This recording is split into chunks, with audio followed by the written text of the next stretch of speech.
This week on No Limits Fishing. That's the leader? That's the leader. Okay, be careful now. You there, boys. Alright, there you go. Braden, alright, ready?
Alright, here's the name of the game, guys. So we are out here, we have traveled 65 miles, we are in the Norfolk Canyon. And when you come to the north, you fish canyons. So we are in the canyon. The style of fishing that we want to do here is what we call bait and switch.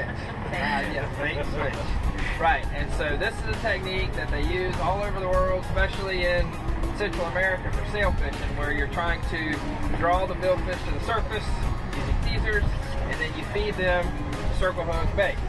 So you can nod and laugh, but it's a hard thing to do. This fishing is not easy, and it will frustrate you. So the way this is going to work, we've got our two electric reels here on the side, and off of those we're going to run these squid chains.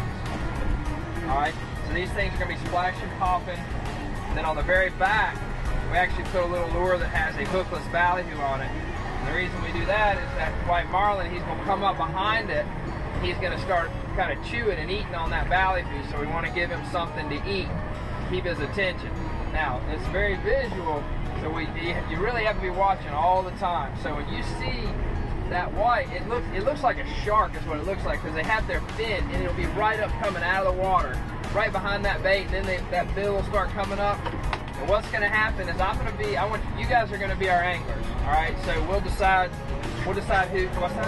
How far back are these going to be? Yeah, so these guys are going to be easily within sight, like 30 feet back. So you try to keep everything pretty close because it's all very visual. And so whoever, I'm going to yell, assuming I see the fish or whatever, we're going to yell, left teaser, right teaser. So we have a primary angler, and what our primary angler is going to do is, we have our teasers, and then we'll have two flat lines with circle hook ballyhoo. We use these very small circle hooks. We'll have circle hook ballyhoos trolling right beside the teasers, and then we have two also on the outside riggers. So our primary angler will go to the corner of the fish where the fish is on the teaser. All right, you're gonna pick up the reel. You're gonna pick up the reel and bring it all the way back to free spool. Bring it all the way back to free spool and let the line run off free, okay? Let the line run off. Alright, you put it in free spool, you put your thumb on the reel, and you wait. What you're gonna feel is just something, the fish pull on it. Because what I'm gonna do is while you're holding that bait right there, that teaser, I'm gonna go to the teaser and wind it up and pull it away from the fish. We're trying to get the fish to turn off of the teaser onto the bait. You're going to be holding it in free spool. As soon as you feel the least little bit of pull, it's totally let go. It can be no tension whatsoever. All right, you're going to count to 7. 7, 1001, 1002, 1007. Then you're going to ease into the drag. Keep the rod tip pointed at the fish. Wind up, and hopefully that circle hook is going to come into the corner. Now, just because we have 8 fish on a teaser and there is an angler on that corner, whoever else is going to go to the other corner, because they'll switch from teaser to teaser, or a lot of times there'll be multiple fish that are going to come up. So one person's going to come here, and the third person is going to go to the long rigger on the side of where the teaser is, because they'll fall off of the teaser and onto the long riggers is what they're going to do. So it's all in the same game. You're holding the reel in free spool, thumb on the spool, waiting to feel that pull. That's when a fish grabs it. As soon as you do, you free line it, and you let him have some in, and you set up, and that circle hook will come into the corner of his mouth. Now all this is much easier said than it is done. Fish shows up, there's going to be lots of yelling, and do this, do that, da-da-da. By the time I say something, it'll already be too late to actually do what I said in the next order. We're on to the next one. But this takes a lot of practice to get this good, and there are guys who get a lot of practice, are good at it, which is why we're here. So let us begin and see how this goes. One of the key elements to this style of fishing and trying to draw the fish to the surface, shows you the squid chain. So this is called the dredge. A mess of bait. Looks like something you might hang over your kid's crib in their bedroom. Of course, if you put the real values, it probably wouldn't go that well, not for long. But anyway, it's a mixture. We've got a few artificial, but mostly rigged ballyhoo. What we do is I'll put a weight on the front of it and tow it within our spread. Again, it mimics the school of bait fish, trying to get the attention of the white marlin and draw them to the surface so that we can see them and feed them the circle hooks. So that is called a dredge right there. If you're a bass fisherman, it kind of looks like a big version of the Alabama rig. No hooks at all. All right, we're out here offshore. We have our first hookup. We got Captain Chris Dew, aka OC. Got a white marlin on. We're on the trolls. This fish basically tried to commit suicide. I think he bit everything that we had. But we're tight here. Captain OC fed the fish off of a ballyhoo with a circle hook. Jumped a couple times. When he gets close, we'll see if we can get some good footage. There he is. Pretty fish. So it's just nice and easy because that part. Right. Touch the leader. Touch the leader. Okay, be careful now.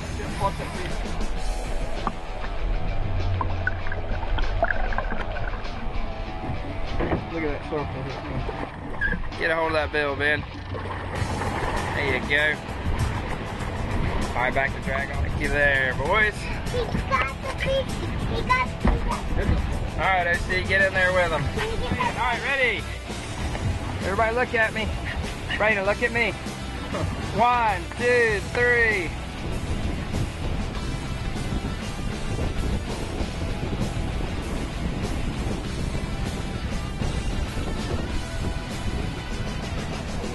Way to go, Caitlin. Is this your first white marlin? This is my first one. Hurry, Gilby, touch the leader.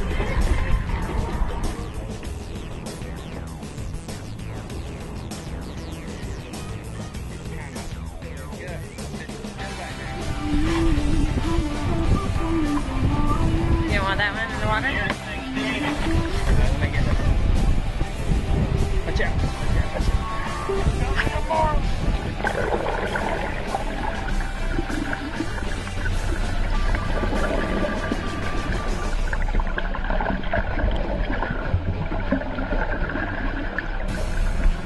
He's not.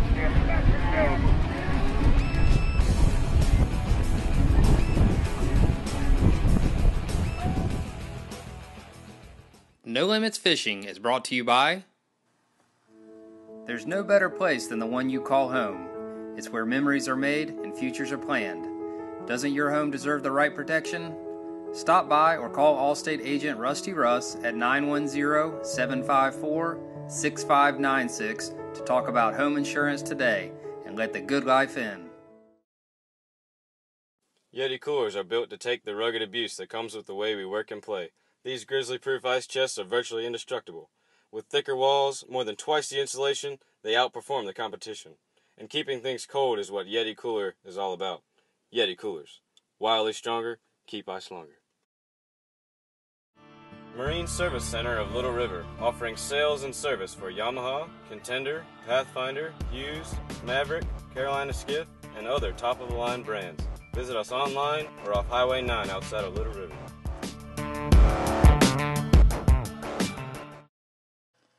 Fulford Heating and AC is a third-generation family-owned company going on our 40th year servicing Brunswick County. We have been voted Brunswick County's best HVAC company 5 years running and tops in customer service. Fulford Heating and AC has been selling warmer winters and cool summers since 1974.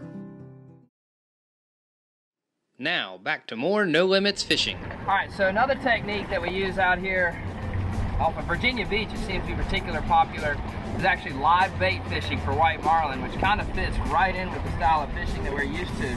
And Captain Chris net me one of these baits right here. I gotta show, go ahead, pull that guy out of here. Check out these baits. Is that a beautiful bait or what? That is a tinker mackerel, and we jig these in 400 feet of water using sabiki rigs. You drop way down to the bottom. But anyway, what we're gonna do is we're actually bridling. So I take the needle here and I run it across their face and pull it back through. Sometimes you gotta get personal with the fish. Take my circle hook, I run through each side of the loop here.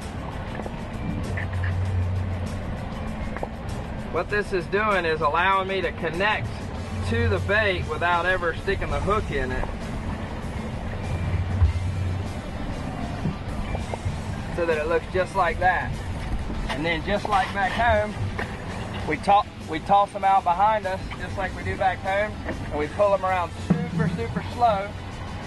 And if old marlin comes up and wants to bite them, he'll grab it, and we gotta feed the fish, let him eat it for a minute, and then we set up on him. So let's see what happens here. Crank, buddy. We're gonna back right up to him. Crank fast, Brady. Yeah, he's gonna jump right there. Wait. Crank, Brady. Gotta get it on your own, buddy.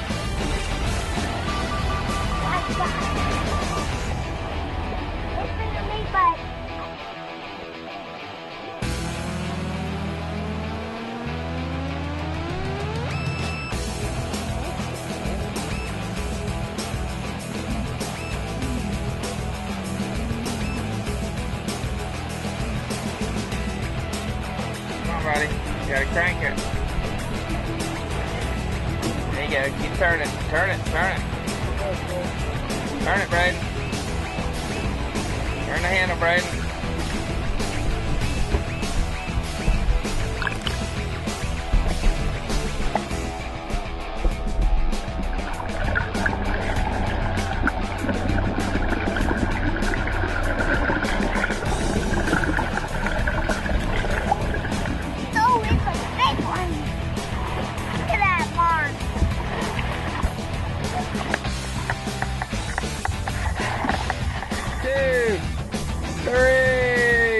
Chris, look at me.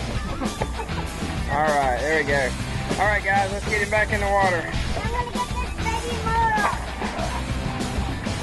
All right.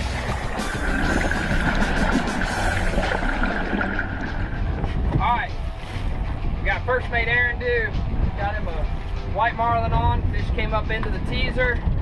Hit the teaser, actually pulled on it. Aaron was right there ready with his spin reel. The fish came up, piled on it. He actually missed him the first time, but he was ready again. The fish came back. One of the cool things about fishing this style from an outboard boat is it's almost like we king mackerel fish there at home. You know, we've got Aaron here on the bow, and we're working toward the fish to allow us to get to him easier. So it's kind of a neat way. Fish number 2 for the day. Good job, Aaron. Cook your very own fish. No Limits Fishing, brought to you by... There's no better place than the one you call home. It's where memories are made and futures are planned. Doesn't your home deserve the right protection? Stop by or call Allstate agent Rusty Russ at 910-754-6596 to talk about home insurance today and let the good life in. As a business owner, it's important for you to understand what you're making and what you're spending. At First Bank, we believe education is key to any financial endeavor, and we pride ourselves in collaborating with businesses. Visit localfirstbank.com or stop by a branch for a free business banking review. Member FDIC, Equal Housing Lender. Marine Service Center of Little River, offering sales and service for Yamaha, Contender, Pathfinder, Hughes, Maverick, Carolina Skiff, and other top-of-the-line brands. Visit us online or off Highway 9 outside of Little River.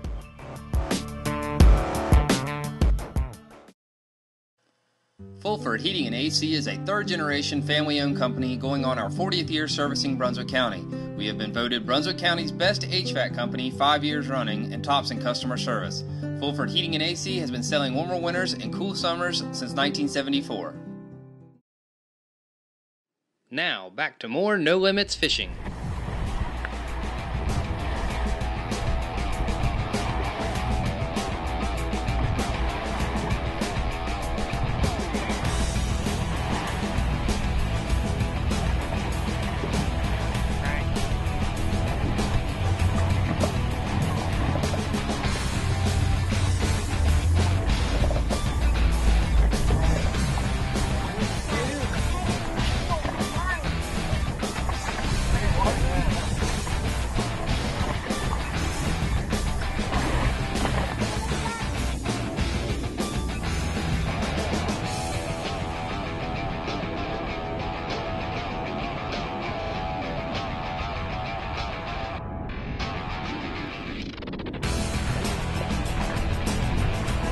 That is a big fish.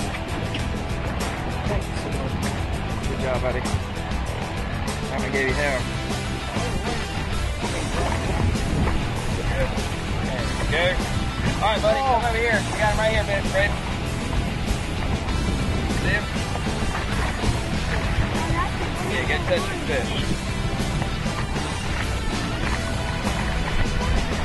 Alright, grab the tail, Aaron. Get in there and get the tail, buddy. There you go. Braden, get in there with him. OC, get in there with him. That's a good one. Aaron, what do you think about that? Awesome. Look at that pretty fish right there. 1, 2, 3.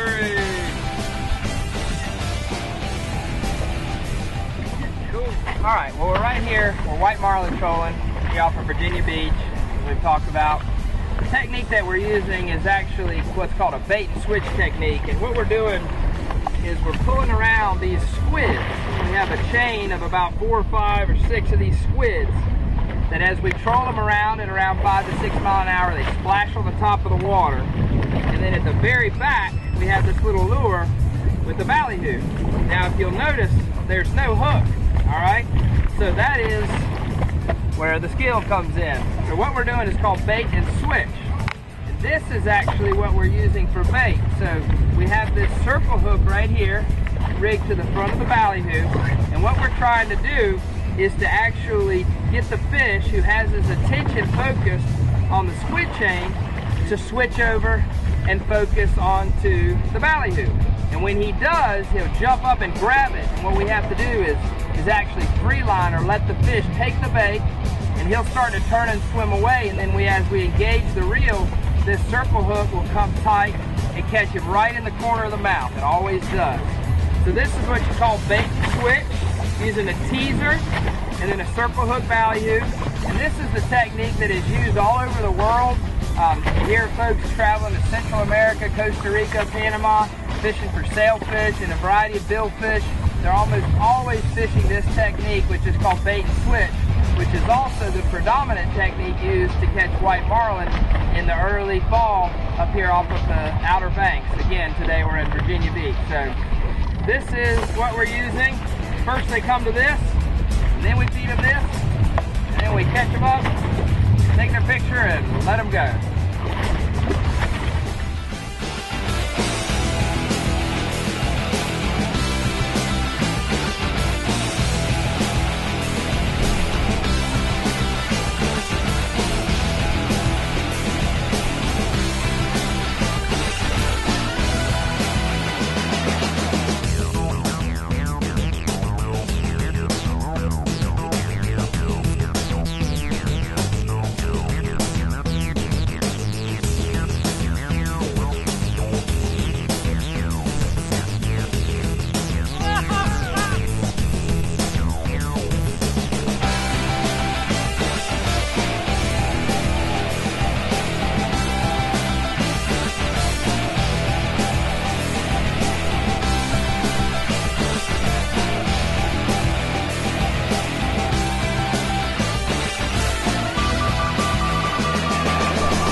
Welcome back to No Limits Fishing. We're inside today.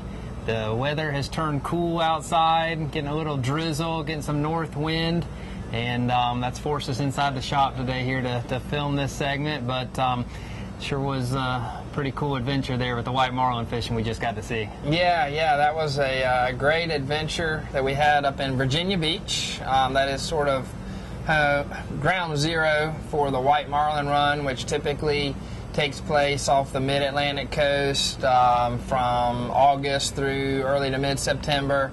A lot of folks fish out of the Oregon Inlet or Manio area out of North Carolina up to Virginia Beach and then Ocean City, Maryland, that sort of ground zero. Yeah, you know, we've been talking about it now for, I guess, probably several weeks, even on this show, about wanting to go do that. Right. But we've been hearing about how great the white marlin fishing is up there for years, and we've never really focused on that, although we have fished up there from time to time for other species.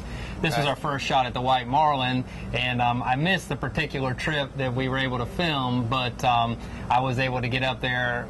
We were up there, I guess, maybe a week earlier, and I got to see some of that too. Yeah. And man, it really is a world-class fishery. It is neat, and I referenced it several times, you know, in the show about people traveling all over the world, Central America namely, to fish for that style of fishing, the bait and switch, and sailfish is typically what they're catching. But you know, really, you can legitimately have as good an action, honestly, if not better. We've been there, you know, we've experienced it there. You can get as many shots fishing right up there, the mid-Atlantic, as you can traveling all the way to Costa Rica and such, albeit it's not quite as warm, and you know, you don't drink cocktails by the pool at the end of the day, but it's you can. It's a little more hardcore, no doubt. Yeah. And you know, some of the stuff that I thought was very interesting about that fishery. Anytime you go do something new, and if you go somewhere new or try to catch something different, you learn, and you learn a ton. And that was really awesome for us, was just to see, you know, a new area, number one. Number two was that there's two different ways to catch white marlin, and both very effective. And you know, it was just kind of interesting to see the dynamic up there between, you know, the guys fishing live bait for white marlin and the guys fishing dead bait for white marlin. And certainly we consider ourselves probably more experienced in the live bait area of fishing, but you know, we did a little bit of both and caught them both ways, and it was pretty fun both ways. Yeah, I tried to show the different ways that we fished. I've got a little prop here. This is an example of a dredge, one of the dredges that we fished, and this thing opens up into basically a big school of bait fish. And you know, when you're fishing the dead bait style, the object and what you're doing is to try to draw the attention of the fish. So you're trolling along at, you know, for us it would be like a fast jog, you know, about 6 to 7 miles an hour. So if you're the fish swimming down there, you look up, and this is a much larger presence, looks like a school of bait shooting by, and immediately you try to get the fish to come up to this, where you can then present your baits to them. So really what you're trying to do is get the fish's attention and draw him to you. That's right, and that would be in contrast to the live bait, which when we were out there, it was pretty cool. You would be trolling around. Actually, what we did is we trolled around our ballyhoos, covering ground, and we were marking these big mounds of fish on the bottom. And then we also saw the other boats stopping to catch them. So we stopped a boat, dropped a jig in 400 foot of water, which is pretty wild. That was pretty neat. That was weird. And we were jigging and catching these great big old northern mackerels, and sticking those on a hook and sending them out there, and you know, that's like candy for those fish. Yeah, that's kind of a lot of the more traditional guys, the guys who troll the rigged ballyhoo, the dead bait, kind of consider that cheating, if you will, because live baiting is just so darn effective. That, that was interesting. I was talking about the dynamic that the trollers would refer to the other guys as the cheaters. The cheaters, that's right. They call them the cheaters. Yeah, well, unfortunately, the cheaters were catching a lot of fish. About twice as many fish. Yeah. The cheaters were catching fish.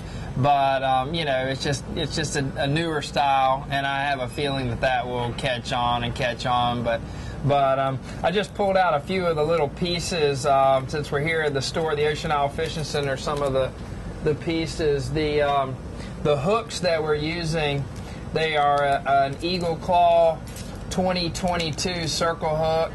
And then one of the cool things is we've got these little bitty tiny rubber O-rings, and these go at the very front of the rigged bait that your circle hook then goes through, so that your hook is never actually in the ballyhoo. So when the fish takes it, it goes in his mouth, and then it pulls tight into the corner. So you're trying, obviously you're always trying to hook that fish in the corner of the mouth rather than hurt him. Yeah. Well, we got some awesome footage, from that fishery, and hopefully folks can see exactly what was involved, or at least extent of it. But man, while that was going on, I mean, we left town reluctantly, because it is fall now. And man, the fish, it's just like clockwork. Right. They are here in abundance. We've got all kinds of angling opportunities going on right now, and this is the time to be a fisherman in this part of the world. Yeah, well, you can't ignore the weather change. I mean, it's been a little rainy and dreary here for a while. It's definitely been cooler. You can sense and feel the cooler air, and a lot of north wind. And the fish, they know that north wind, and when they get that north wind, that's what gets them moving. It gets the bait moving, gets the fish moving. Namely, that we're into when the north wind blows, the big redfish start to come into the beach. So we're seeing the big giant red drum come in, king mackerel come into the beach, and then our wahoo move into the Gulf Stream pretty heavy. That's right. It's all about migrations. This is when all the migrations happen, right where we're at. And, like you said, the red drum, they're following the schools of pogies that are out there. Right. And there's large schools of menhaden up and down the beach right now, and those red drum are just in there gorging themselves on them. And they're not your standard, marsh drum that are, 5-pounders. These are, 40-pound fish. 25 to 40 pounds. This is the time of year, if you've got a boat that you can't get offshore and it's maybe not big enough, but you want to catch a big fish, now's the time to go do that. And same with the king mackerel, for that matter. So there's all kinds of stuff happening, and I guess what we really haven't done yet ourselves, on this new fall season is, like you said, the wahoo fishing, which really only is just now starting. Right. Yeah, what you're seeing is that what triggers them with the bait fish on the beach for the drum and the kingfish out there, it's the same thing. It's a bait fish migration, but it's actually small tunas is what they are. We call them bullet mackerels or bullet tunas, and those are migrating through along the edge of the break, and that's like #1 food for wahoos, so that's what they're keying on. So really it's all about the food. Yeah, and as the fish come, the fishermen come, the tournaments happen. We've got some really big tournaments coming up. The Rumble in the Jungle just happened. Right. We've got the U.S. Open King Mackerel Tournament that's coming up here this next week, followed by the Fall Brawl King Mackerel Tournament, which you host out of here. That's right. And then one more before we go to Nationals is the Martini Hookahoo Wahoo Tournament. That's so right. we got a lot of fun events coming up. That's right, yeah, a lot of great fishing ahead, and from the smallest boat, just like you mentioned, can get right there on the beach. When wind blows out of the north, there's flat calm on the beach. Boat size is no issue. Go catch those big drum and king mackerel, or you can fuel up and head on to the blue water and catch a lot of wahoo. Time to go fishing. Let's make it happen. Let's go.